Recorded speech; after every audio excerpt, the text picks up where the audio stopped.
sobre a Impactos, né, quem nós somos, porque nós temos os nossos membros, nossos trainees aqui participando, mas também temos pessoas de fora. Então, a Impactos é uma liga de mercado financeiro e finanças que tem como principal objetivo conectar os alunos da graduação com o mercado. Ou seja, nós realizamos aquela ponte ali entre os alunos para deixar eles o mais aptos da rotina do mercado financeiro possível. E para realizar esse trabalho, nós temos os departamentos de PIA, pesquisa e análise, operações, gestão de pessoas e marketing. Então, através dessa estrutura, a gente consegue fornecer o máximo de experiência possível para as pessoas que estão aqui dentro, de modo que os nossos membros não só aprendem aqui, como eles levam esse conhecimento para fora, tá? E é justamente dentro desse objetivo de conectar os alunos com o que há de melhor dentro do mercado, apesar do embate do isolamento, que surgiu o Impactos em Casa, né? Nesse objetivo de criar uma ponte entre aqueles que nos acompanham com grandes personalidades da economia. Antes de começar, só queria passar algumas instruções para vocês. Por favor, gostaria de pedir que todos mantivessem câmera e áudio abertos, né? A não ser eu, Chayenne e, claro, o Guilherme. E também, caso vocês tenham quaisquer perguntas, por favor, façam no chat, que posteriormente nós vamos selecionar essas perguntas e fazê-las no momento oportuno. Beleza? Chayenne. Perfeito. Como o Túlio falou, né, vamos nos apresentar agora. Muito prazer, galera. Meu nome é Chayenne Tenório, eu sou presidente aqui da Liga, eu faço economia na UFRJ e vou dirigir a apresentação aqui junto com o Túlio. Túlio, você quer se apresentar? Perfeito. Meu nome é Túlio, eu tenho 19 anos, estou no primeiro período de economia. Atualmente eu sou analista macro aqui na Impactos e hoje vou estar ajudando a Chayenne a conduzir esse bate-papo. Show de bola. Agora a gente vai falar do nosso convidado, né, dentro dessa tentativa de aproximar o pessoal com personalidade do mercado financeiro. Nós trouxemos hoje aqui o Guilherme Achê, que é sócio fundador e CEO da Esquadra, que é uma gestora de recursos que surgiu ali em 2007 e é dedicado exclusivamente ao investimento em ações. Mas esse momento é seu, Guilherme. Você quer se apresentar para o pessoal? Opa, vamos lá. Estão me ouvindo bem, né? Bom, primeiro, queria agradecer a turma aí da UFRJ aí pelo convite, né? Eu tenho o hábito de conversar com estudante, eu acho que é importante. Eu falo até que é uma obrigação de pessoal que tenha mais velho, assim, mais experiente, passar um pouco do que aprendeu na vida profissional, né? Então, eu vejo isso como uma obrigação minha, tá? Então, queria agradecer o convite aí da turma da Impactos. Bom, eu estou no mercado financeiro já tem 30 anos, né? Eu comecei como analista de ações no Banco Pactual, fiquei lá praticamente durante 8, 9 anos como analista, fui chefe da equipe toda de análise lá e em determinado momento eu saí junto com o Paulo Guedes, né, hoje é conhecido, né, o atual ministro, e mais outros sócios do Pactual para fundar uma gestora chamada JGP, que eu imagino que vocês que são ligados no mercado devem ter ouvido falar. E na JGP eu já mudei um pouco minha função, passei a ser um dos gestores, né, era responsável pelos investimentos em equities em mercados emergentes, sendo que Brasil, no final das contas, foi praticamente 90% do que eu fiz foi Brasil. Então, fui sócio fundador de uma gestora, diretor da gestora, e em um determinado momento, depois de 10 anos, eu resolvi sair com o objetivo de montar o meu próprio negócio, né? Ser o sócio principal, de um negócio. Então, a Esquadra nasceu em 2007, é uma gestora 100% voltada para investimento em ações, sejam elas públicas ou privadas, mas o foco maior são empresas públicas. E é isso. Então, basicamente 30 anos no mercado, fazendo num nicho muito específico, né, que é o mercado de ações. Eu acho que daí já tem uma coisa legal para vocês colarem, né, que, da minha carreira, que é assim, que é foco, né? Eu acredito muito em foco, em esforço, e você fazendo esse tipo de coisa com intensidade durante muito tempo em empresas top e do lado de gente muito boa, é uma combinação quase que infalível, né, de você ter sucesso. Antes disso, eu esqueci de falar, eu me formei em economia na Faculdade Cândido Mendes, e parei minha parte acadêmica, eu parei aí porque eu, na verdade, comecei a trabalhar muito cedo, né? Enfim, um pouquinho do meu histórico aí, pessoal. Excelente. Então, vamos começar aqui. Guilherme, eu queria começar falando que você é considerado um dos grandes expoentes do mercado financeiro brasileiro, ainda mais quando o assunto é gestão de portfólio, né? Mas antes da gente falar sobre isso, nós sabemos que ninguém se torna uma referência do dia para a noite. Você falou aí que é muito importante ter foco, ainda mais no mundo dos investimentos, que é uma área extremamente competitiva. Enfim, são trajetórias e trajetórias. E agora eu queria que você nos contasse um pouco de como é que foi a sua. Que caminhos te levaram até a economia, até o mercado financeiro? Você se formou aí pela Cândido Mendes? Como é que foi seu caminho até chegar lá? Assim, a gente é muito jovem, assim, a gente vai meio muito na intuição, né, e um pouco nos exemplos em volta da gente, né? No meu caso, eu não me pergunte por quê, porque provavelmente eu nem sei responder, mas eu acho que eu tinha uma ambição, certo ou errado, não estou dizendo que está certo nem errado, mas uma ambição assim de ganhar dinheiro muito cedo, né? Talvez por ter tido alguns acidentes ao longo da minha vida, cedo na vida, que me deixou numa situação, ó, tem que se virar sozinho, né? E, enfim, então um pouco assim de uma coisa meio minha mesmo, de ganhar dinheiro, de ter independência financeira. Junto com isso, eu tinha já muito cedo alguns amigos mais velhos que já estavam trabalhando no mercado, e um especificamente, um amigo muito próximo, mais velho também, já estava ganhando algum dinheiro, já via ele tendo algum sucesso, comprava um carro novo e tal, e na época ele era operador de bolsa, né? Não existe mais essa função, mas era um sujeito que ficava lá no pregão, não sei se já viram essas imagens da turma com telefone, gritando e tal, ele era um daqueles caras lá, e era um pouco isso, e aí é o seguinte, tem que dar sorte também, né? Porque, e a grande sorte que eu dei foi ter sido aceito por uma empresa top na época, ainda que hoje chama-se BTG Pactual, na época era só Pactual, né? Então eu fiz uma entrevista lá muito novo e gostaram de mim, apesar de não ter currículo nenhum, praticamente nenhum, e me dediquei com muita garra, muito sangue. Eu trabalhava literalmente, sei lá, 15 horas por dia, fim de semana, feriado. Não sei nem como a minha esposa continua comigo até hoje, mas também tem que dar sorte nisso, hein, pessoal? Tem que casar com a. Não tem que casar, mas quem for casar tem que casar com a pessoa certa. Também é difícil escolher na idade de vocês, né? Porque, enfim, tem que ter experiência.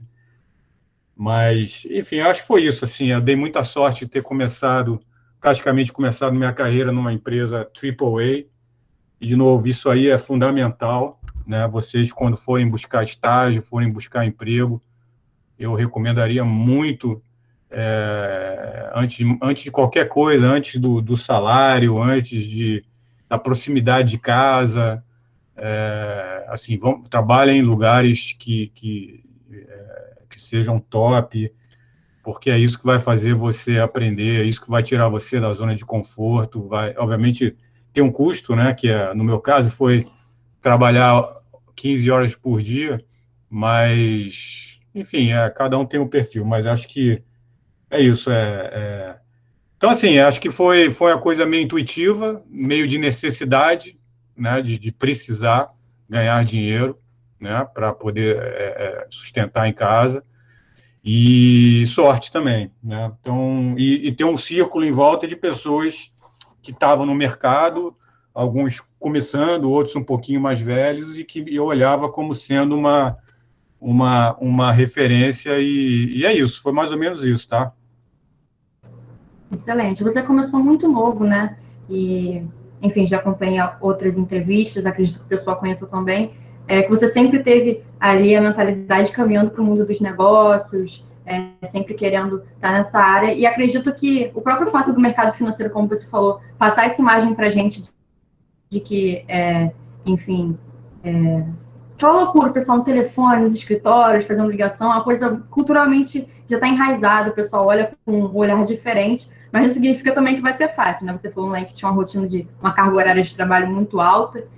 Você começou muito novo, né, Guilherme?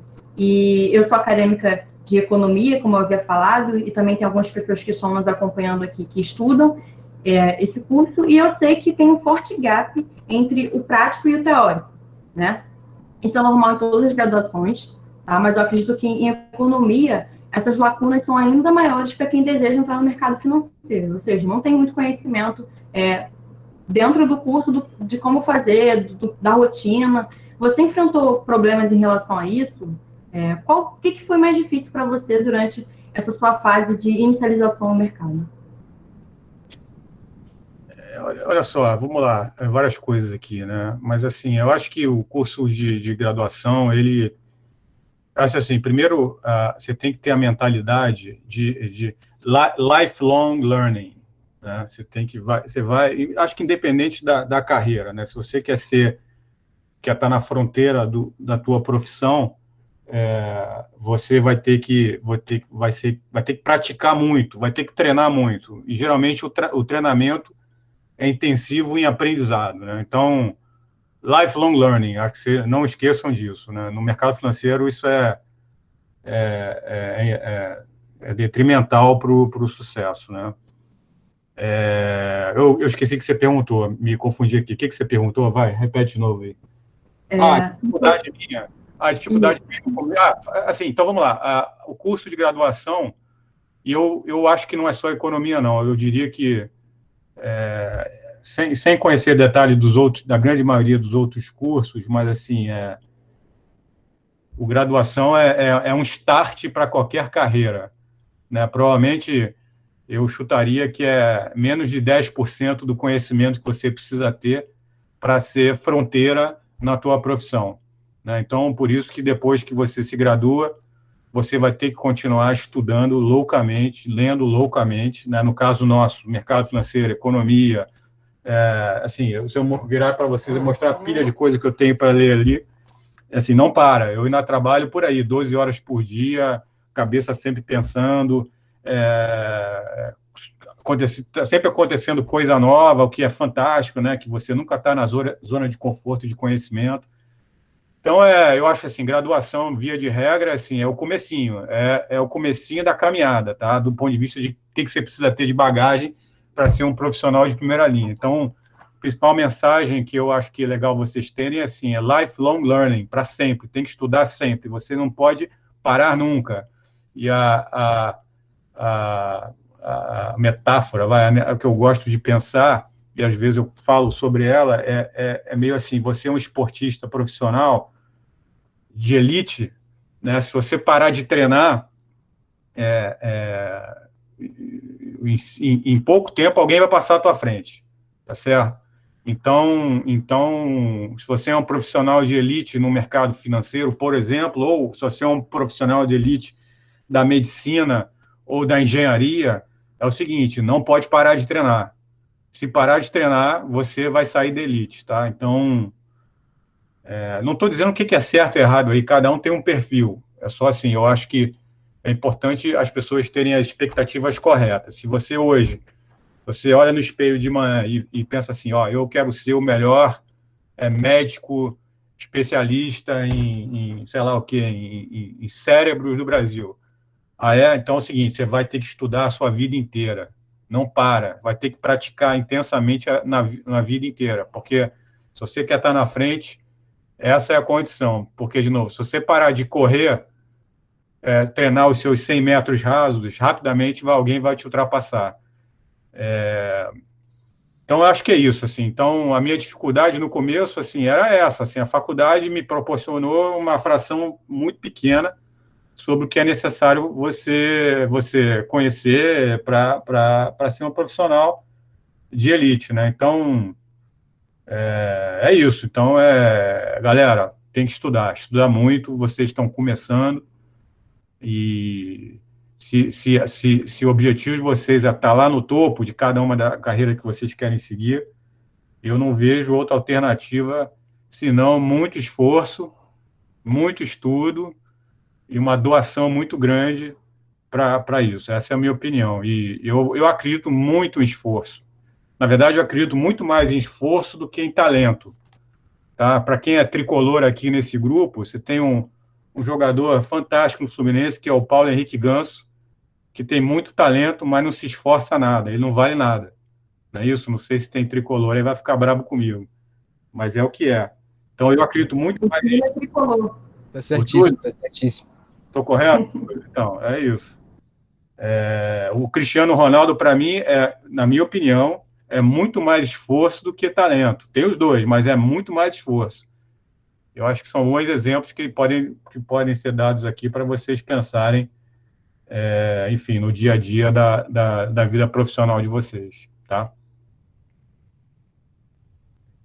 Perfeito, Axé. Seguindo um pouquinho nessa linha de aprendizagem, é muito comum nessas entrevistas você defender a necessidade de se passar por uma quebra, né, de preferência o quanto antes, já que as perdas tendem a ser menores e o aprendizado tende a ser mais produtivo. Isso tudo para absorver aquela famosa frase de que dinheiro não aceita desaforo. Frente a isso, hoje a gente tem uma forte geração de traders, né, que são profissionais ou não, que buscam obter lucros através de operações de curtíssimo prazo. Queria saber o que você acha dessas apostas essencialmente especulativas. Você acha que dá para obter algum tipo de aprendizado através da perda, ou nem a pior das quebras vai ser suficiente?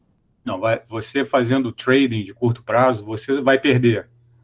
Assim, a tua integral vai ser negativa para 99% das pessoas, tá? Então, trading é um losing proposition. Muito charmoso, né? E é fácil, né? Você imagina, abre a tua tela da tua corretora, você começa a jogar. Mas assim, acho que eu tenho bastante história aí, já convivi com todo tipo de investidor e de traders. Pouquíssimos são os traders de curto prazo bem-sucedidos, tá? Pouquíssimos. Então, eu sempre, quando converso com a turma mais jovem, eu tento não encorajar essa turma a ir nessa linha de estudar gráfico de ações, né, que é um instrumento que muitos traders usam para tomar decisão. Isso não vale nada, de fato não vale nada. Você vai perder dinheiro e não faça isso. No máximo vai servir de aprendizado do que você não deve fazer, né? Então, e pensa só, é simples a razão, é uma impossibilidade matemática quase. Quando você vai estar trading de curto prazo, você tá no fundo querendo identificar padrões do preço baseado no que aconteceu recentemente, né? Uma coisa bem intuitiva, né? Mas você vai estar competindo com milhares de computadores no mundo inteiro, né, que tem a capacidade de processar dado muito maior que o seu cérebro, centenas de profissionais muito mais experientes que você. O trading, o movimento de preço de curto prazo de uma ação, da maioria dos ativos financeiros, tem um componente randômico enorme. Quer dizer, de novo, é uma impossibilidade matemática quase de você modelar isso. Somente os supercomputadores conseguem, também com margem de erro grande. Então, o trading serve para você aprender o que não fazer, tá certo? O que você falou aí de quebrar, na verdade, quebrar é horrível, tá? Mas, obviamente, situações onde você onde você falha, costumam te dar boas lições, né? Então, isso é até uma entrevista que eu dei, eu acho que você se referiu, que eu falei assim, se for quebrar, quebra cedo, porque quebra pouco, né? Imagina quebrar com 50 anos, né? É ruim, né? É difícil voltar. E você perde mais dinheiro. Mas, enfim, só o legal aqui é esse debate sobre trading, né? Que está muito na moda, né? O negócio de você junta juros muito baixos, né? Você junta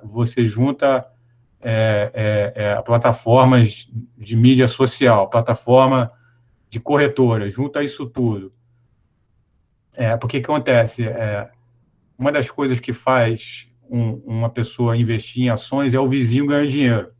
Então, você tem um vizinho que comprou um carro novo, aí você vai, pô, você comprou um carro novo, legal? Não, isso aqui eu ganhei ontem na Bolsa, operando opção de IRB, né? Aí, no mês seguinte, o outro vizinho fez uma viagem para Nova York, um barato, você viajou, comprei lá sei lá, uma ação qualquer e ganhei muito dinheiro. Então, os vizinhos ganham dinheiro, eles te atraem para operar a Bolsa, né? E você, quando tem mídia social, a quantidade de vizinho e amigos que você ganha é muito grande, né? E geralmente eles contam as vitórias, né? Então, sei lá, muita coisa que eu coloquei aqui, mas no fundo, eu queria desencorajar a turma aí a pensar que trading é uma carreira de sucesso. Não é para 99% das pessoas. Perfeito. Falando um pouco agora sobre o mercado, em 2008, né, a gente presenciou a fatídica crise do subprime, né, e todo o seu efeito devastador nas bolsas. Foi exatamente nesse cenário que você, Guilherme, fundou a Esquadra, né? E de modo que, apesar do Ibovespa ter recuado quase 40% naquele ano, o Esquadra Long Bias e o Esquadra Long Only fecharam o ano de inauguração com resultados de aproximadamente 20% e 30% negativos. Ou seja, vocês estavam caminhando bem, né, apesar de toda a conjuntura. Então eu queria que você falasse um pouco sobre como o time da Esquadra se portou para ter essa performance tão superior ao Ibovespa e quais foram os principais obstáculos de um portfólio manager naquele ano. Na verdade, os números são mais ou menos esses, mas eu considero a performance bem ruim, tá, dos fundos, tá? O nosso fundo que você se referiu chama Long Bias, é um hedge fund, porque um hedge fund, ele, pelo menos o nosso, o que a gente busca nele é quando a bolsa sobe, a gente quer ganhar mais do que a bolsa, quando a bolsa cai, a gente quer proteger capital. Então, a gente não protegeu o capital nesse ano que você se referiu, né? Esse é o nosso hedge fund. Mas, enfim, foi um ano muito difícil, né? Porque foi uma crise mundial. A gente estava começando, né? Então, a empresa muito frágil na época, a gente tinha um patrimônio sob gestão relativamente pequeno. E eu em determinado momento da crise, eu cheguei a achar que a empresa não ia aguentar, e a gente ia ter que fechar as portas, né? Mas acabou que a gente deu sorte, porque, por diversos motivos, o Brasil se saiu bem daquela crise. Os anos que se seguiram, 2009, 2010, foram anos em que os investidores estrangeiros se interessaram muito pelo Brasil. Então, a recuperação dos fundos foi muito rápida, tá?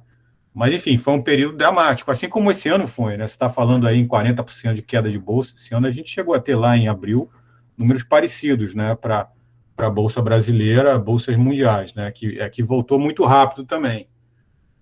Só que, para a gente, um pouco menos dramático esse ano em relação a 2008, porque a empresa é mais sólida, a gente já tinha aí 12 anos de história, de performance, a base de clientes muito maior, né?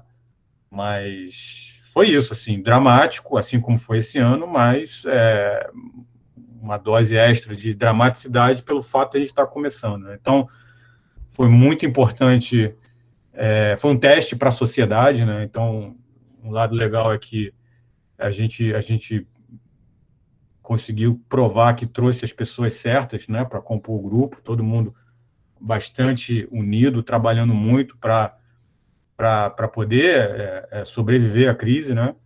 Mas acho que foi importante, que eu falei um pouquinho antes, o fato da gente ter o Brasil como um todo ter performado bem após a crise, né? Mas é isso, é dramático. Crises vindo de fora, né, são mais difíceis de administrar pelo um simples motivo. É mais difícil, pelo menos para mim, de entender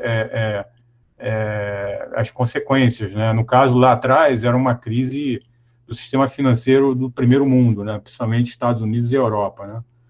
E você podia construir cenários onde o sistema financeiro ia quebrar, né? Então, de fato, dramático.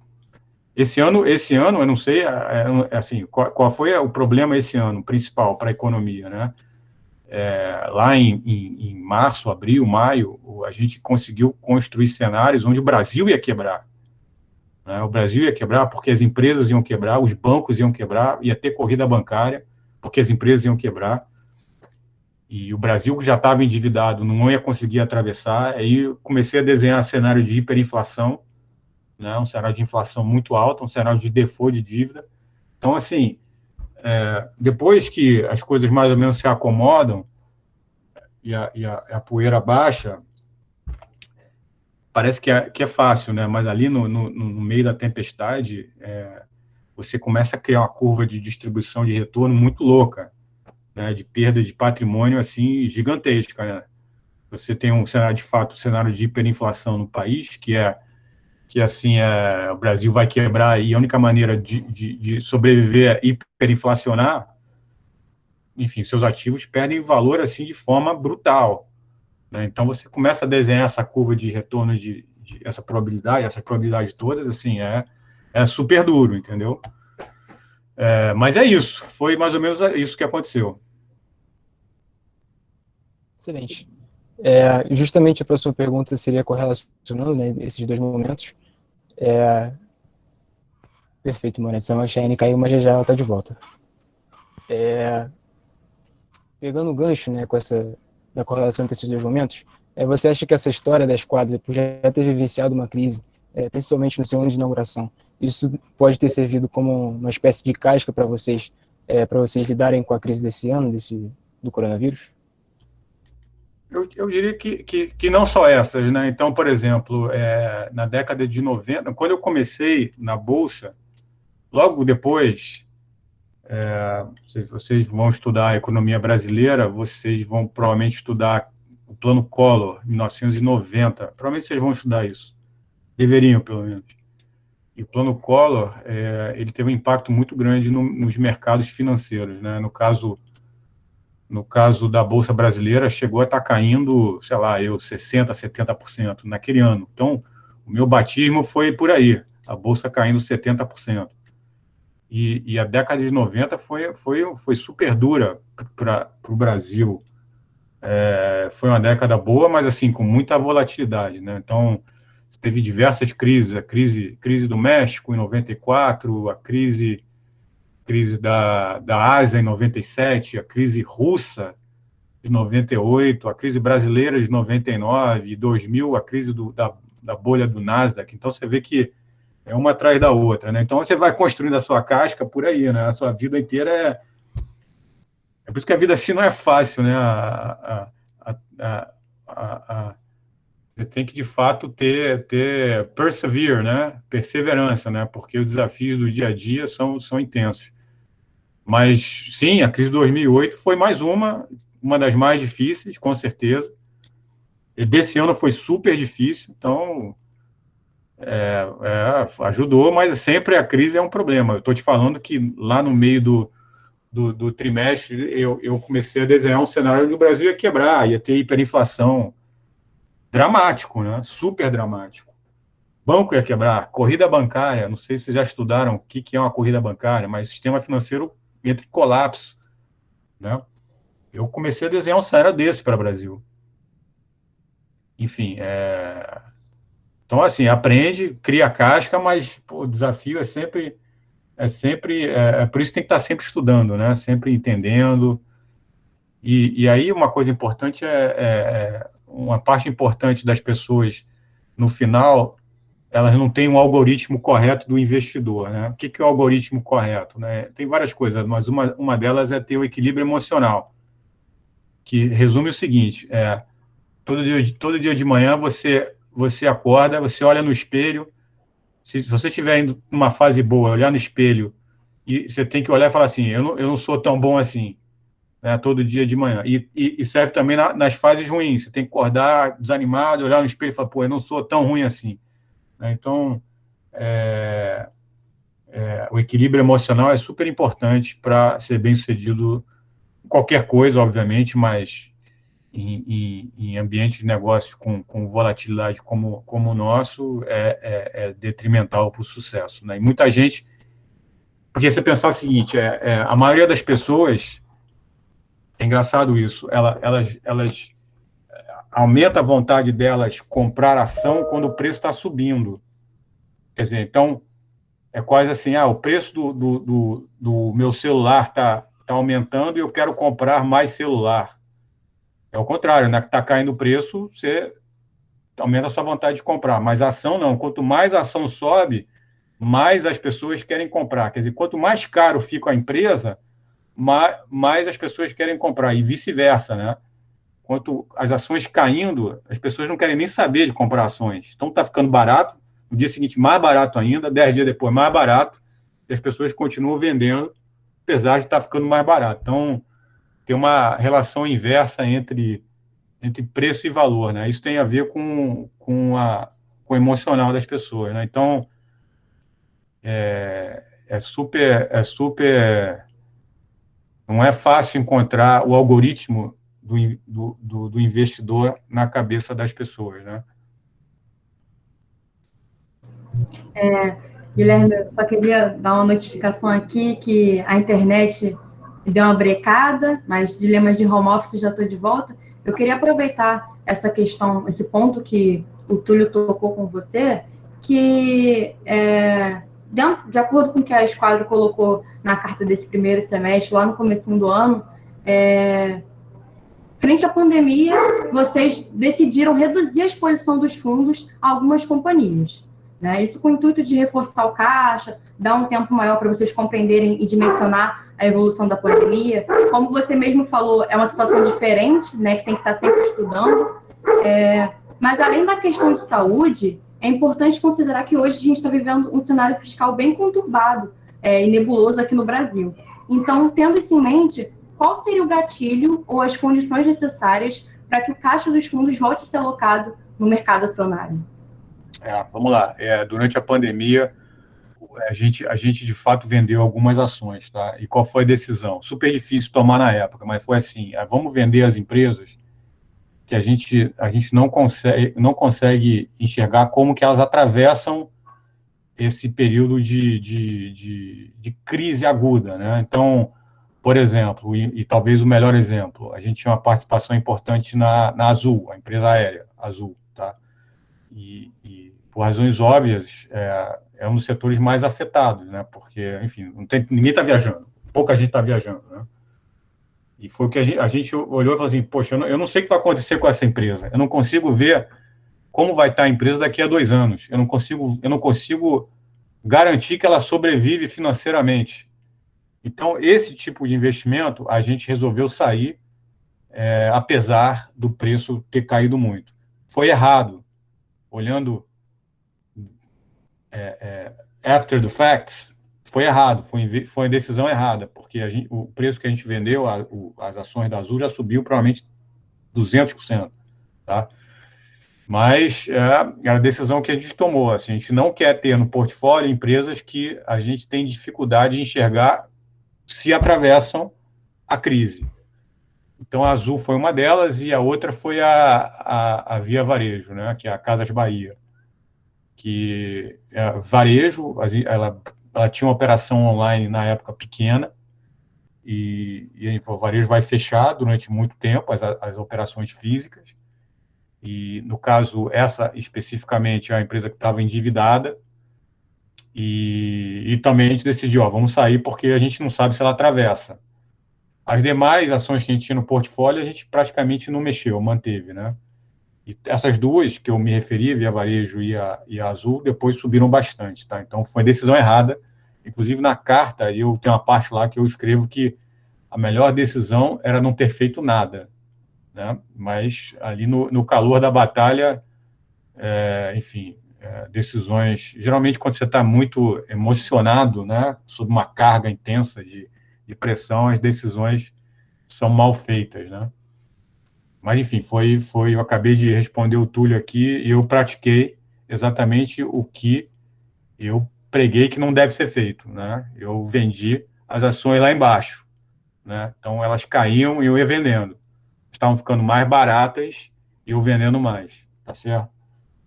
Mas era a justificativa que eu tinha para mim mesmo, assim, eu não sei se elas vão sobreviver. Então, eu prefiro não ter, independente do preço, quase isso, entendeu? Não sei se eu te respondi. Eu vou perdendo um pouco as perguntas no meio da minha resposta. Não, respondeu, sim. Era exatamente. É o que você falou, né, Guilherme? Geralmente, os contextos de crise são diferentes, a gente precisa tomar decisões diferentes. Você tem uma filosofia de investimento muito focada no longo prazo. Então, eu acredito, enfim, como estava lá na carta, que o panorama naquele momento estava muito conturbado, estava indicando, inclusive, fazendo a gente rever alguns conceitos que a gente prega e depois.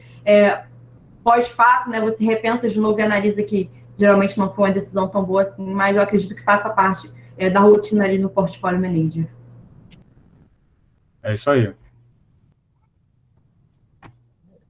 Bom, partindo agora para a próxima pergunta, Guilherme, a gente não podia deixar de comentar sobre um case que está dando o que falar nos últimos tempos, que é o do IRB, né? Essa ação que era uma das queridinhas da Bolsa, no ano em que lançou a IPO, em 2017, e até 2020, compondo um gráfico de desempenho crescente constante, algo que é muito incomum para um ativo no mercado de ações. Nesse sentido, montar uma posição short, ainda mais de uma empresa que vinha caminhando bem, se torna muito arriscado. O nível de certeza tem que ser muito maior, porque além das taxas colocadas das ações, as perdas podem vir a ser infinitas, né? Tendo isso em mente, como foi esse processo de avaliação do IRB? Qual foi esse gatilho para montar a posição? A gente acompanha o IRB há muitos anos, tá? Sempre com muita desconfiança. Por quê? Porque a empresa tinha retornos sobre capital muito altos, né? Na época, não só eram altos, mas a empresa ela dava indicações para o mercado que esses retornos iam continuar aumentando. E ia aumentar para alguma coisa na faixa de 40% ao ano. E, na verdade, a análise era muito fácil de fazer, muito fácil de fazer. São pouquíssimos os negócios que têm retornos de 40% ao ano. Negócios que se pagam em um ano, em 2 anos praticamente. Pouquíssimos negócios no mundo têm esse tipo de retorno. Pouquíssimos negócios, quase nenhum negócio intensivo em capital tem esse tipo de retorno, tá certo? Então essa para a gente era uma indicação de que tinha algo potencialmente muito errado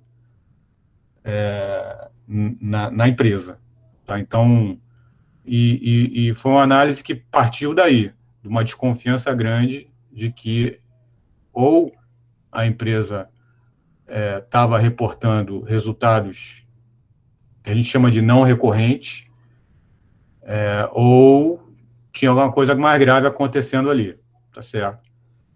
No final das contas, eram as duas coisas, né? Mas foi isso. A gente, inclusive, para quem tem curiosidade, tem uma carta enorme que a gente fez sobre esse case. Acho que fica aí um legado legal para o mercado, né? De como olhar o setor de seguros e resseguros. Mas é isso, foi muito intenso. A gente teve três analistas, quase três analistas, 2,5, esses 2,5 ficaram aí quase mais de 6 meses olhando a empresa. Olhando a empresa, conversando com a competição, levantando dados junto à SUSEP, né, que é o órgão regulador da indústria de seguros e resseguros no Brasil, porque, no fundo, a gente queria provar o ponto de que tem uma coisa errada. Uma empresa dessa não pode ter retornos de 30% a 40% sobre o patrimônio. Não existe esse modelo no mundo de seguros. Por que a IRB, no Brasil, conseguiria isso? E ali, lá no nosso relatório, a gente destrincha a contabilidade e destrincha os conceitos e mostra por que a empresa está... Por que o negócio não era sustentável, tá? Mas, assim, foi muito intenso em análise, perdemos lá noites de sono. Você tem razão quando fala que operar short, né, que é você estar apostando que a ação vai cair de preço, potencialmente é mais arriscado, porque o seu prejuízo, de fato, pode ser infinito, né? E você tem um caso muito, muito legal que prova isso, recente no mercado americano, que é aquela empresa de carros elétricos chamada Tesla, né? Que era muita gente shorteava a empresa, muitos profissionais tarimbados, né? Shorteando a empresa. E esse ano ela subiu, chegou a estar subindo 500%, alguma coisa assim, esse ano. Então, que é isso um pouco que você falou, né? O downside de uma operação short pode ser infinito, teoricamente falando. Então, tem que ter mais cuidado por causa disso, a gestão de risco é um pouco mais complexa. Mas foi isso. Nesse caso, a análise foi assim, trabalhosa, mas fácil, entendeu? Porque, de fato, quando eu bati o olho naquilo, eu falei, isso aqui não existe uma empresa de seguros de 40% de retorno sobre o patrimônio. Pode olhar que tem uma coisa errada aí, e foi o que aconteceu. A ação esse ano caiu, sei lá, 70%, Perfeito. alguma coisa assim. Se eu não me engano, em julho a perda acumulada era 77%, um negócio surreal, assim. Você consegue me ouvir bem? Só uma dúvida. Eu estou ouvindo. Beleza. Agora, falando um pouquinho sobre o cenário internacional, nós estamos em um contexto onde os juros globais estão muito baixos, né, exigindo, consequentemente, formas alternativas de combater eventuais recessões. Como remédio, entre aspas, para essa situação, o Fed precisa aceitar patamares superiores de inflação. Então, frente a essa mudança estrutural, né, na condição da política monetária americana... Túlio. Oi? Deu uma cortada, Túlio. Pode repetir a segunda parte? Perguntar de novo, por favor. Opa, Está cortando. tá. Bom, tenta tirar a imagem, que de repente então, melhora. Isso. Tenta ver Vocês agora. estão me ouvindo bem? Agora foi. Pode falar. Beleza. Acho melhor recomeçar, né? Vou recomeçar a pergunta, perdão. Falando um pouquinho sobre o cenário internacional, né, nós estamos em um contexto onde os juros globais estão muito baixos, né, exigindo, consequentemente, formas alternativas de combater eventuais recessões que possam vir a ocorrer. Como um remédio, assim, entre aspas, para essa situação, o Fed optou por aceitar patamares superiores de inflação. Então, frente a essa mudança estrutural na condução da política monetária americana, como você enxerga a sensação de risco global, principalmente levando em consideração a posição do dólar como um ativo seguro? Uau, essa pergunta é super difícil, hein? Acho que essa aí é para um macroeconomista internacional. Não vou saber responder com precisão, não. Eu tenho uma visão geral, mas não é sofisticada, tá? Eu acho assim, o que o Fed fez recentemente? Ele falou o seguinte, ó, eu tenho um target de inflação, né? Essa foi a história recente dos últimos 15, 20 anos, né? O Fed trabalhando com inflation target, mas ele está muito preocupado com deflação, tá certo? Então, o que ele disse, no final das contas, é o seguinte, eu vou ser um pouco mais tolerante com inflações, tá certo? Então, eu vou olhar médias e não pontos específicos. Isso foi basicamente o que ele disse, né? Então, no fundo, é assim, mesmo se a inflação, por algum motivo, subir acima do meu target anterior, eu não vou subir os juros, porque eu estou olhando uma média longa de inflação. Simplificando, pelo menos é assim que eu entendi, tá certo? No fundo, ele está dizendo o seguinte, ó, galera, eu não vou não vou aumentar os juros. Pode vir quase que pode vir a inflação que quiser, tá certo? De fato, por que ele está dizendo isso? Que ele está preocupado com a recessão da economia americana. e está querendo dar uma indicação para os agentes econômicos que as condições monetárias vão continuar muito frouxas, independente da inflação de curto prazo. Então, isso aí é unprecedented, né? Assim como muitas coisas que estão sendo feitas em política monetária desde 2008. Eu não sei o que vai acontecer. Aliás, não sou eu, não. Ninguém sabe. No mundo, o que pode acontecer. Tá certo? Aliás, em relação à sua pergunta, fica uma colocação legal aqui, que é o seguinte, tem muitas coisas que as pessoas não sabem, mas a pessoa que é entrevistada, ela tem um cacoete de querer responder tudo, tá certo? Eu acho que é desonesto, é desonesto. Isso serve muito para colunista de jornal, que escreve diariamente em jornal. Ele está lá sempre, tem que ter um assunto para escrever. Quando, na verdade, a maioria das perguntas difíceis, a resposta é não sei. Essa é a resposta honesta, tá certo? Então, na minha opinião, ninguém sabe o que vai acontecer com a economia mundial em consequência de todo o experimento monetário e fiscal que o mundo tem experimentado desde a crise financeira de 2008, tá? Então, essa é a resposta honesta. E para várias perguntas sobre, enfim, cenários e direção de preço de ativos, a resposta honesta não sei. E não é só minha, não. Para a grande maioria das pessoas não sei. Perguntar assim, para onde vai o preço do petróleo?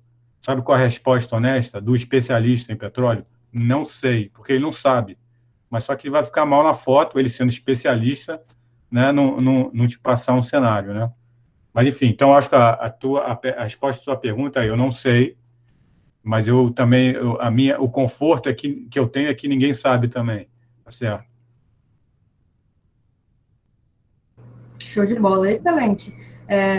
Essa pontuação que você colocou é muito importante quando a gente está olhando, avaliando o mercado financeiro, onde as pessoas às vezes tomam como caguete, como você falou, aquela necessidade de querer responder tudo o tempo todo, querer saber de tudo, que esse eu acho que é o grande defeito, e às vezes acabam até tomando tombo ali na frente, justamente por, enfim, querer se ceder e falar o que não sabe, né? Acho que passou muito rápido a nossa conversa. A gente vai fazer quase 1 hora, então acho que já vou começar a fazer as perguntas do pessoal aqui do chat. O pessoal está fazendo bastante pergunta. Eu queria começar fazendo a pergunta do Bruno Spector, que é o nosso gestor de equity aqui na Impacto, e dele te dar boa noite e falar que uma característica marcante da Esquadra é a profundidade que vocês dão para a análise das empresas. Então, ele gostaria de saber quais as etapas de análise que vocês consideram mais importantes e investem mais tempo para, enfim, fazer a preparação de tese dos investimentos e escolher a decisão. Não sei, eu respondendo não sei aqui. Não, mas essa eu tenho a resposta. Vamos lá, qual é o objetivo da análise? O objetivo da análise é estar na fronteira do conhecimento sobre aquela empresa, sobre aquele setor. Realisticamente falando, conhecimento sobre uma empresa, sobre um setor, ele nunca acaba, né? Porque, enfim, o mundo vai mudando, as variáveis vão mudando, a competição vai mudando, a demanda vai mudando, então, por isso que, assim, é um trabalho bem intenso, né? Mas, enfim, o meu objetivo lá é ter certeza, um dos meus objetivos, como gestor da equipe, é ter certeza de que a gente está fazendo tudo o possível para estar na fronteira do conhecimento sobre aquela empresa, né? Então, é assim, você tem que, obviamente, conhecer tudo sobre os números, né? Para poder projetar. Você tem que conhecer a competição, tem que conhecer a relação demanda e oferta do produto dele. É multidimensional, tá certo? E as reuniões, às vezes, são horas de reunião sobre um determinado tema, muitas vezes não se esgota num dia, né? Na maioria das vezes não se esgota num dia, As perguntas, tem várias que o analista não tem resposta pronta. Então, é um processo contínuo, intenso. A empresa pressiona para que a análise seja na fronteira, mas eu não saberia te dizer. Talvez dependa muito do setor, né? Cada setor tem uma característica específica, demanda um tipo de atenção diferenciada em relação a pontos específicos. Então, por exemplo, setor financeiro, e onde eu incluo seguradoras, por exemplo, é muito importante a análise dos números do balanço. Por quê? Que o setor financeiro é um setor mais fácil e propenso a ter fraude em balanço. É muito fácil manipular balanço de empresas financeiras. Então, a gente gasta um tempo desproporcional em entender os números de um banco, de uma seguradora, tá certo? E por aí vai. Sei lá, empresas de produção de petróleo. Talvez a coisa mais importante não é projetar o petróleo, porque, como eu falei antes, é improjetável. A coisa mais importante é entender qual é a tendência de custo de produção deles, né? Porque o que vai determinar o sucesso de uma empresa de produção de petróleo são as reservas, o tamanho das reservas de petróleo que ela tem e o custo de extração, tá? Porque se ela for low cost producer, ou produtora de custo baixo, ela tem a chance gigantesca de sobreviver aos ciclos de alta e baixa do petróleo. Então, acho que cada setor é uma história, cada setor e empresa tem um determinado foco onde a análise tem que ser mais intensa. Então, eu diria que é por aí, tá? Excelente. Agora, entrando num ponto mais específico, o João Moretti, que é nosso aluno aqui da Impactus, ele fala que o time da Esquadra acompanha a Equatorial desde o IPO da companhia, né, que foi em março de 2006, e hoje vocês detêm a maior posição no quadro de acionistas, inclusive tem uma cadeira de board que é ocupada por você. Quais são as forças do modelo de negócios da companhia que tornam ela tão atraente com investimento duradouro, e qual o papel que a Esquadra tem tido junto ao management desde a sua entrada no board? Tá. A Equatorial é uma empresa, para quem não conhece, é uma Light, né? A Light aqui do Rio, lá do Norte e Nordeste, regiões Nordeste, do Nordeste do Brasil, Norte e Nordeste, né? Pará, Maranhão, Piauí e Alagoas. Além disso, ela tem outros negócios. O setor elétrico, que não é distribuição, é transmissão de energia. Qual é a vantagem competitiva da Equatorial, né? Comprar negócios muito mal administrados e conseguir transformar esses negócios, fazendo com que eles performem muito bem. Essa é o grande segredo da empresa, né? Então, ela tem uma cultura de gestão que é fenomenal, e é o que sempre atraiu a gente, né? E difícil dizer exatamente o que é essa cultura, mas, no fundo, uma cultura como ela na verdade, é uma empresa onde os funcionários, os principais diretores, elas enxergam a empresa como sendo dono, né? Então, eles conseguiram formar uma cultura onde as pessoas se sentem donas da empresa, né? Os funcionários, colaboradores e tal. E isso faz com que fique muito poderoso o modelo de negócio, tá? Então, é isso, assim, a grande vantagem competitiva da Equatorial é essa cultura que faz com que ela seja capaz de ter muita intensidade no seu dia a dia e, com isso, transformar negócios que, na mão de outros gestores, são muito mal sucedidos, tá? Então, todos esses negócios que eu falei, que eu me referi agora, no Pará, no Maranhão, mais recente no Piauí e Alagoas, foram comprados a preços baixos, porque eram ativos desvalorizados, e por ter esse modelo de gestão vencedor, a empresa conseguiu virar esses negócios e hoje são referências no Brasil de gestão, tá? Então, vantagem competitiva é esse software de cultura que ela tem. A pergunta seguinte é sobre qual é o papel da Esquadra na empresa. Tá? De fato, a Esquadra é o maior acionista da Equatorial, mas nós não somos controladores. Tá? Então, a gente chama esse tipo de modelo acionário como corporation. Né? Somos uma corporação, no sentido que a gente não tem um dono definido, não tem um acionista majoritário. Né? Numa corporação, é muito importante que o conselho seja atuante. Né? Qualquer empresa é importante, mas numa corporação é importante que mesmo acionistas minoritários estejam presentes e sejam muito atuantes no conselho. E o nosso papel como maior acionista, apesar de não ser controlador, é ter certeza de que o conselho funciona, apesar de não ter essa figura do dono da empresa, né, no conselho.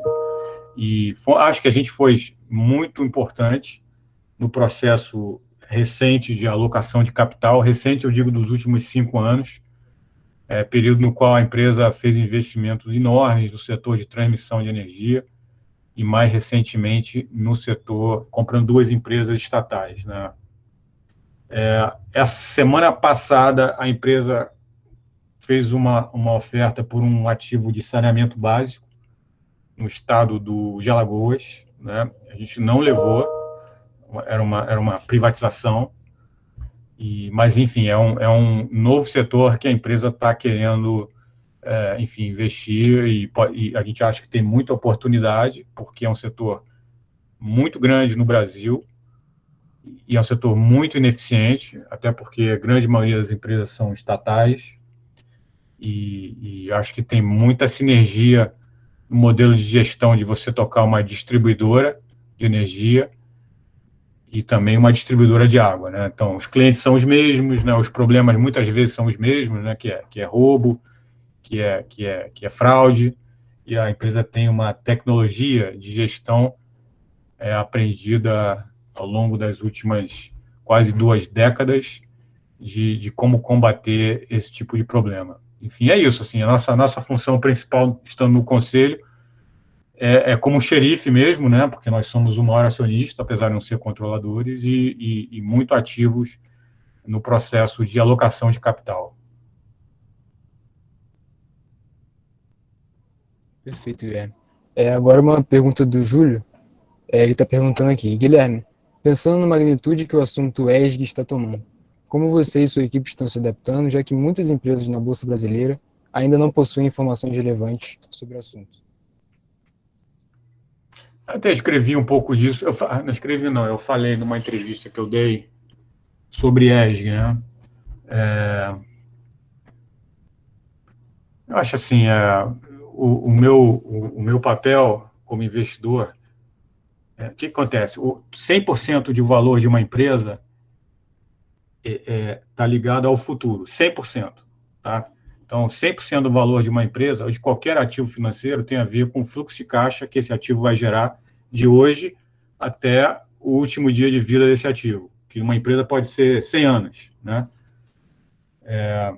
Eu tenho que tomar muito cuidado, eu tenho que ser prático na minha função. Tá? Eu penso assim, por exemplo, Vale do Rio Doce. A Vale do Rio Doce é uma empresa que ela não tem uma classificação boa no critério ESG.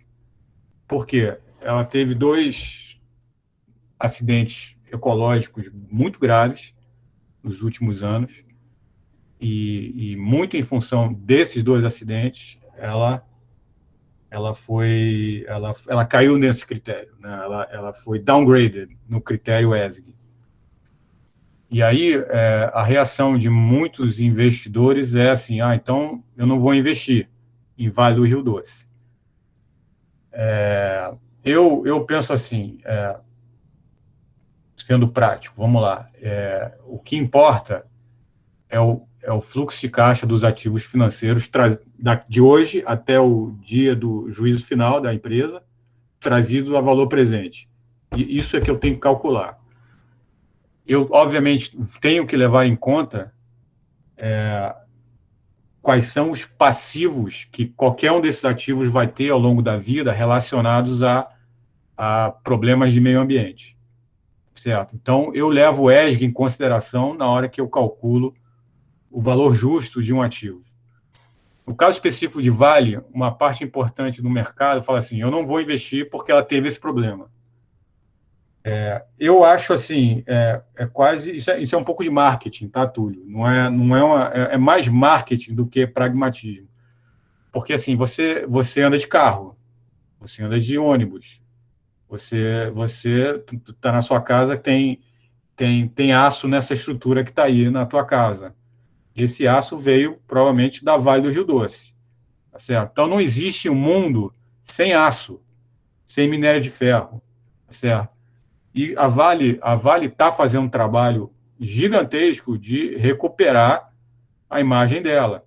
Como é que ela tá? Que trabalho é esse? Ela tá fazendo investimentos bilionários para que não ocorra outro problema como aconteceu em Brumadinho, certo? Então, eu me pergunto assim, o que eu faço em relação às ações da Vale? Porque hoje elas estão muito baratas, justamente, uma das razões é porque ela tem esse estigma de ser anti-ESG, porque ela teve, de fato, dois acidentes graves. Mas ela está investindo e uma chance grande que ela nunca mais vai ter qualquer tipo de acidente parecido com esse. Então, assim, eu acho que eu tenho que ser pragmático, eu não quero ser oportunista. É que muita gente hoje em dia fala, não vou investir uma empresa que vai fazer vai agredir o meio ambiente. Nem eu, porque isso vai afetar barbaramente as finanças dessa empresa. Mas, ao mesmo tempo, assim, eu penso, eu vou investir ou não em Vale, sabendo que ela está barata, porque ela foi downgraded por causa do ESG, mas eu sei que ela não vai ter mais problema, e ela, ao longo dos anos, ela vai ser upgraded no ESG. Então, eu estou com medo de passar uma imagem de ser sangue frio demais para vocês, mas eu quero passar a imagem também do mundo como ele é, tá certo? Eu não quero soar hipócrita, mas também não quero passar a imagem de ser um capitalista selvagem. Eu estou sendo prático. Então, não sei se respondi, mas eu tô indo nessa linha aí, entendeu? Sim. Antes de partir para a próxima, eu só queria perguntar como é que você está de tempo, se dá para responder mais duas perguntinhas. Vamos lá. Vamos lá, então. A Mariana Nárvega, que é a nossa alumni, ela perguntou como é que funciona o dia de um analista de ações lá na Esquadra. Quais características você diria que são mais importantes para alguém que deseja seguir nesse caminho? Além da questão, você tinha comentado lá no começo, dos estudos, da rotina, óbvio, de estar se atualizando. Tem mais algum comentário que você queria ressaltar, que é bem específico, que é bem comum ocorrer dentro do time da Esquadra no critério de análise de ações? Tá, vamos lá. O dia a dia é estudar o tempo todo, tá? Pensa o seguinte, de novo, 100% de valor de um ativo é calculado de hoje até o último dia da empresa. Tem ciência nisso aí, né? Mas tem muita arte também, né? Tem muita coisa que você não consegue modelar, tá certo? Então, um bom analista, ele é um bom cientista, ele conhece tudo teórico, né? Sabe montar uma planilha de valuation muito bem, conhece bem o setor, mas ele tem que ter um componente meio artista também, aquela sensibilidade para entender o que está mudando na empresa, o que está mudando no setor. Então, quando você lida com artistas, né, você tem que dar muita liberdade para ele criar. Então, é isso, assim, a intensidade em leitura e liberdade para criar e para trabalhar. Essa é a filosofia, tá certo? No fundo, é aquilo que eu falei antes. A gente vai demandar dele sempre estar na fronteira do conhecimento, certo? Mas tem a parte científica e tem a parte de sensibilidade e de arte, tá? Por isso que, assim, assim, não existe não existe muita rotina específica. Eu não fico cobrando o que o analista fez de 9 horas da manhã às 11 horas da manhã. não tem uma rotina assim, entendeu? Eu preciso dar tempo para ele criar. Eu preciso dar tempo para ele pensar, para ele desenvolver a arte, entendeu? Porque se fosse só ciência, você não ganha dinheiro. Todo mundo ia fazer projeção igual, entendeu? A tua projeção diferente e certa é que faz você ter retornos diferenciados, entendeu? Então, assim, intensidade, mas ao mesmo tempo, liberdade.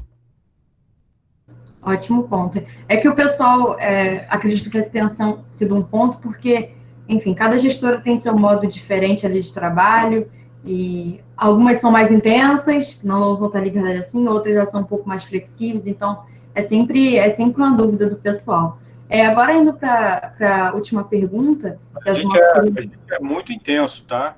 Você não Uhum. tem lá ninguém tocando a bola pro lado, não. Tocou a bola pro lado, o Fica sistema é de real. fora, né? Exato, Hã? como você falou, a pessoa tem que estar sempre treinando, não adianta. Se deixar um vídeo treinar, vai É, ficar fraco, vai ficar fadigado e não vai conseguir acompanhar o ritmo. Então, é aquilo que você falou, dá liberdade para a pessoa criar no seu tempo, mas ali acompanhando o ritmo da empresa. e se o Túlio levar lá o Paulo Henrique Ganso lá, não vai dar certo. Vai tocar a bola pro lado, o sistema vai reagir. É Você bem é flamenguista, Che? tensor. Mas se tirarem do Logo, Fluminense, logo não vou reclamar percebi. também, não. É o quê? Se tirarem do Fluminense, também não vou reclamar, não. Boa, isso aí. Indo para a última perguntinha aqui, é do nosso querido Felipe Coelho, né, que é o nosso diretor de pesquisa e análise, eu acho que deve conhecer. Ele fala que o número de pessoas físicas investindo na Bolsa tem crescido bastante, assim como os fundos de investimentos também estão voltando a apresentar captações líquidas no ano, e depois de saques recordes na indústria durante o período da pandemia, você acredita que a migração para renda variável e esse vai e vem tem tornado o trabalho das gestoras um pouco mais árduo em termos de gerenciamento de risco? Assim, depende da gestora, tá? Aí você tem que definir o que é risco, tá? Porque, assim, se eu compro uma ação, o preço dela é R$ 10 e eu acho que ela vale 20, se a ação, por algum movimento de volatilidade, caiu para R$ 9 o preço e o valor continua em 20, o risco não mudou, entendeu? Então, volatilidade não é risco, volatilidade de preço, tá certo? Então, assim, para a gente não mudou nada, né? Não mudou nada. O nosso trabalho continua igualzinho. A gente está. Qual é o nosso trabalho? É tentar identificar qual é o valor da empresa, né? Anos à frente, e comparar com o preço atual dela e entender se enfim, a trajetória até, assim, enfim, se o retorno esperado para atingir esse valor é um risco-retorno legal. Esse é o nosso trabalho. Então, se pessoa física compra ou vende, por exemplo, eu tenho short em IRB. Não sei se alguém aqui acompanha a ação da IRB em bolsa, é enlouquecedor. Hoje ela subiu 20%. Ontem ela caiu 10%. Anteontem ela caiu 17%. Então, isso é pessoa física, basicamente, que está enlouquecida com o IRB. Para mim, tanto faz. Eu acho que a gente fez um trabalho que, enfim, a gente identificou um valor e não vai ser a pessoa física que vai aumentar o risco, porque a pessoa física não altera o valor da empresa, altera o preço da ação. E aí é importante aí, assim, os meus investidores dos meus fundos, a grande maioria, são investidores de longo prazo, tá certo? Então, esse alinhamento da minha filosofia com o meu investidor é fundamental, porque ele sabe que o importante não é a variação diária de preço, é o valor da empresa lá na frente, tá certo? Então assim, para mim, pessoa física não mudou muito, não, o meu dia a dia. Perfeito. Eu acho que nós encerramos por aqui o nosso bate-papo. Foi bem bem produtivo, acredito que todo mundo gostou bastante, foi bem esclarecedor, e é sempre ótimo escutar você falar sobre, enfim, sobre sua trajetória, sobre a sua metodologia na hora de avaliar o mercado, os investimentos. Você quer fazer alguma pontuação final aqui para o pessoal?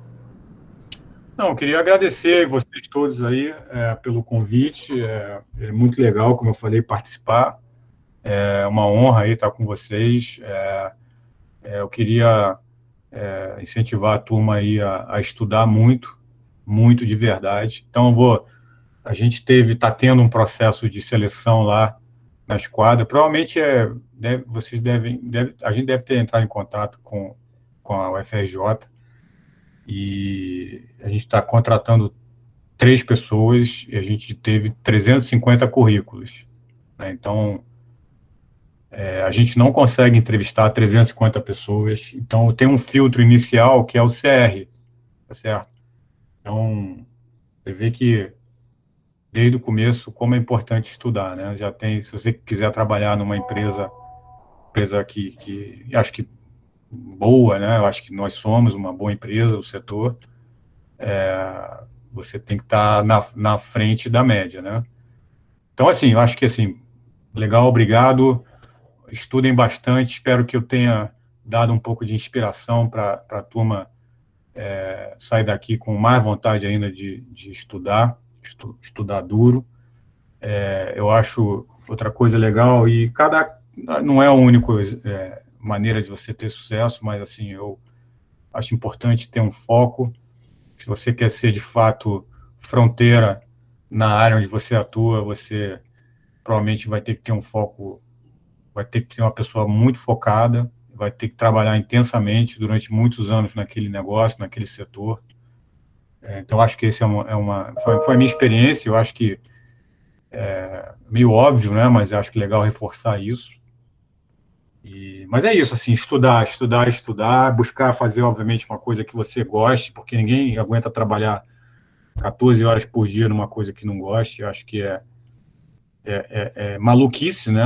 A gente tem a vida é tão boa, né? E você passar metade da vida fazendo o que você não gosta é um contrassenso, né? Principalmente turma preparada como vocês. Então, um pouco clichê o que eu estou falando, mas acho que é legal tentar identificar coisas que vocês têm algum tipo de paixão, e tendo a sorte de identificar, que muitas vezes a gente demora a identificar, não é fácil, né, nessa fase que vocês estão, muita informação, vocês não têm exatamente a intuição necessária ainda, talvez, muitos de vocês, mas se vocês acharam um negócio legal,